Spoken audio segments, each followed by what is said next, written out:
People who are fluent and articulate have one thing in common.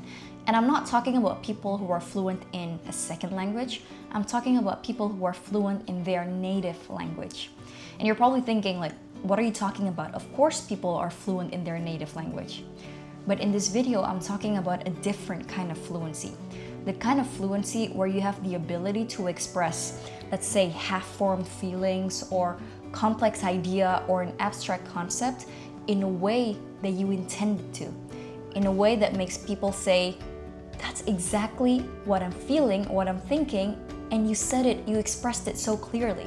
Where you can find the exact words to express your thoughts the way you intended to. And this is what I call verbal fluency, or just being articulate. Before we go back to the video, if you need to speak English in your daily life because you're working in English or because you're living abroad and you need help to be more articulate with your speech, make sure to send me a DM on Instagram or send me an email here, and I will personally reply you with questions to see if we're fit to work together. Back to the video. I remember in my early 20s, when I was still living in the Netherlands, I was still studying my master's at that point, I was having lunch with a group of friends. And a good friend of mine next to me, she was looking through the menu and she asked me, do you like oysters? And then I answered her. I said, well, I mean, if it's on the table, I would eat it, but I wouldn't order them myself. And then she paused, she smiled, and she said, wow, that's a really nice way to put it. You know, it's a simple compliment, but it was very genuine, and I was taken aback at that time. You know, I mean, it's always nice to get compliments, but this compliment was just so specific, so unique, to the point that it sticks to me even like 10 years later. I think this happened, early 20s, so about 10 years ago. It would be different if someone were to compliment me over something that I worked hard for. Like if I were to write a paper or a dissertation where I spend a whole year, a whole month working on it and like a whole night writing it. When people say, oh, you did a great job, it's like, of course, I worked so hard on it. Or when somebody complimented me that I look good, but I spent hours doing my makeup, my hair, and my outfit, and I'm like, yes, my effort, you know, I deserve that compliment. But she complimented me on something that I thought was just effortless, and it just came out natural to me. I mean, you know, and I didn't really think about it. It's not something that I even think about. And so back to the oyster story, I think that, you know, usually people would just say it like, let's say if they were indifferent about oysters, they would just say, meh, I'm okay about it. I'm like, I don't really have an opinion, or just kind of like, I'm not the biggest fan. Or my utmost favorite is when people say, you like oysters? Like, well, you know.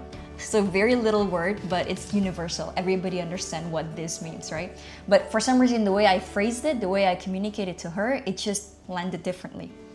And at that time, I didn't really think much about it. You know, I wasn't really reflecting about, oh my God, I'm so good at this. But over the years, I started to get more compliments, more feedback, like positive feedback about it, both in real life and also online. Kind of like, wow, you explain things so clearly. Like, wow, that's exactly what I wanted to say. Like, wow, you're so good with words. And of course, in that age, when you're early 20s or like mid 20s, you're still trying to figure yourself out. You're still trying to figure out what you're good at and where your natural skills or ability is. I collect that as kind of like a data to understand myself more. It made me think this is probably one of the reasons that made me successful on YouTube, that I grew very fast, is because I explain things clearly, even to an audience that don't speak English very well. Even though I speak in English and my audience are still learning English, I explain it in a way that make them understand. And I've always taken this for granted, but I think the more compliments and more feedback I got, the more I truly embraced that this was my strength. It's the ability to take a vague or half-formed feeling or abstract concept or abstract idea into words that are specific, that is vivid and true to the experience. And this is not just about having big vocabulary, because if you think about it, what I said, I didn't really use any fancy TOEFL, IELTS words to talk about it, right? It's just like simple grammar, and there's no fancy words. It's more about translating thoughts into a language that lands, that make people feel understood and seen. And then as I get older, I start asking myself, why are some people articulate and some people just struggle all the time? Of course, it could be like part of the reason is because, let's say, they have the natural talent for it. They're just naturally good with words. They were born with that. Just like how some people are naturally gifted with music or with sports. But I do not like to come to this conclusion because it takes the power off of you. If I just say, oh, I'm just naturally good with words, people would just think, oh, I am not good with words, so I guess there's no point of me to learn the skills. So don't think that way. I do believe though, even though some people are, let's say, just naturally good with that, this is also a skill. And just like any skill, it can be practiced. And then the more I thought about it, the more I studied it, and the more I experienced it, I realized that it all comes down into input and processing. People who are good with words, people who have a good command of language, they usually read a lot. They listen a lot, and they also watch a lot. But what sets them apart is not so much about the amount of input that they're taking in, but how they process that input.